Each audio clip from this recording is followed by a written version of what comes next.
Welcome back to the arena. I'm Michael Corrin. Now, a convicted paedophile serving a 10-year sentence has been released to a halfway house after just 4 years of his imprisonment. Rehabilitation is essential, and compassion is vital, but punishment and sheer common sense cannot be forgotten in all of this.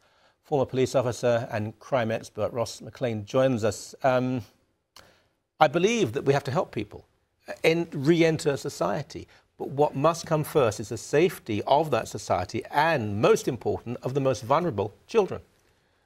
You know, you've hit the nail right on the head. And this is a problem for every community across Canada. Every community, Michael. You know, and I'm looking at this, and as you said, this man got a 10-year sentence somewhere in about 2008. So Which is a pretty long sentence, by the way. 10 years. I'll take that compared to what we get a lot of the times. But you would think 10 years would put him at 2018 before he got out. Here he was sentenced to 10 years. We're in 2014, and he's getting out. They're looking at taking this man and releasing him into a halfway house, allowing him day passes to get out. Now, they're trying to put some controls here. They sent him on 3 separate courses to try and deal with his deviant behavior, as they say. He passed those courses, but they still have him at a moderate to greater risk to reoffend. Moderate to greater. Moderate to greater. And here he is. And as you say, you know what? I do have compassion for these people, Michael. I really do. And I don't like the idea that when you have someone who has a drive like this, you know, constantly when you and I talk about crimes, one of the first things I bring up is the motivation for the crime, helps to talk about it. The motivation for these pedophilia crimes is much different than anything else. You release these people without the proper controls around themselves, they'll offend, they won't even be able to stop themselves from doing it in many cases. Because it's not, I mean, rape is a different crime. Rape is often a power situation, and it's not habitual, maybe can be dealt with. When it's greed, stealing a car, there are things we can deal with. In this case, I think what is very important here is he'd already applied. A year earlier, he had applied. So it's not someone...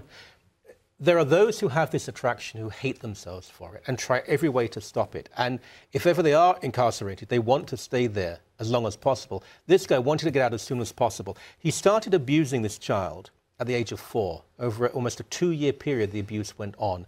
Internet pictures, 10-year sentence. This is very severe. I mean, you know better than I do. Sometimes it's virtually a slap on the wrist. Look, at one of the crimes in here is armed sexual assault, which is... I mean, I don't even know what the details necessarily are here, but as you say, the victim was a 4-year-old when he started this. What sort of arms will be used? I mean, the 4-year-old can't resist anyway. I mean, the mind, I mean, it's appalling to think what was going on. One of the things we've talked about, and this is just a continuation of the theme that we're seeing, is we need to have our legislators step up, and they're trying to do that now. The Canadian government is trying to pass more rules to get controls on people, Michael, after they've completed their sentence, but they may still be a problem, like dangerous sex offenders, dangerous violent offenders, in this case, a pedophile offender, that we can have more controls to put over them. You know what? For their safety as well as ours. I mean, technology is really moving up these days. I mean, heck, you could put these guys, say, you have to carry this phone and pay for it, and wear this new smartwatch, and we're going to know everywhere you go, every time you move, and we'll be able to track you and make sure you don't offend. Hey, you know what? You can push a button on here if you're scared and you think you might offend. We'll send someone out to help you. Let's try and help these people. But you're right. I believe protecting the community is the first response. I'm not one of those people. I don't believe in the death penalty. I don't want this man to be beaten up every day in prison. I'm not a sadist. I simply want him to be safe, and I want community at large to be safe. He should serve most of this, maybe 8 or 9 years of it, certainly in prison. When he does get out, if there's a compulsory wearing of some sort of bracelet, I know the civil libertarians will be very angry at this, but again, to know castration, it'll just make him more angry. And I mean, I'm sure you know this, that chemical drugs can be bought on the black market by injection, and testosterone can be replaced. No, none of that will work. He has to be kept away from the vulnerable. And this isn't even an attempt to. There's a halfway house quite close to where I live. And believe, well, you know this, they're not safe. They are not at all secure. I think many people would be surprised to know where the halfway houses are in their communities. They won't even know. Yeah. I have people contact me, and one person who worked at one said, Ross, people don't know, but in this city, they've got a halfway house here where they move violent convicted murderers, get their chance to come out in the community and move around. And the community has no idea about it. Now, certainly some people know about it, and they're not buying in those communities. The halfway house near to me is about 20 yards away from a bus stop where there are children lined up in large numbers. It is probably less than a mile away from 3 different schools. Who plans these bloody things? Whose idea is it, for goodness sake? I'm really flummoxed by it, but one of the things I'm glad about is because of the many cases we've brought up on this show and on this network, citizens are aware of this. And when they hear about things, Michael, they've been writing, they've been petitioning, they've been talking.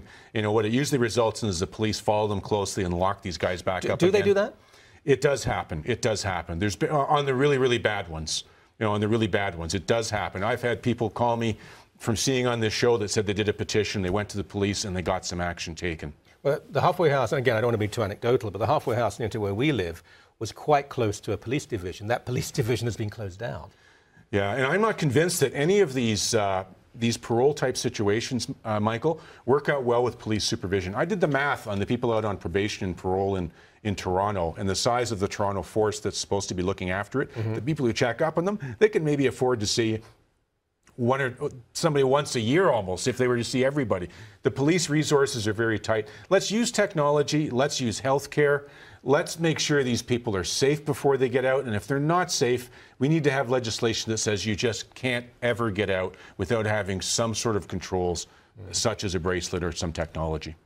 And people should know, maybe they do, that there are those who've abused children 2 and 3 times and still haven't been incarcerated. So I hope we never have to discuss it again. But you know what? I think we will. Appreciate it. Thank you very much indeed.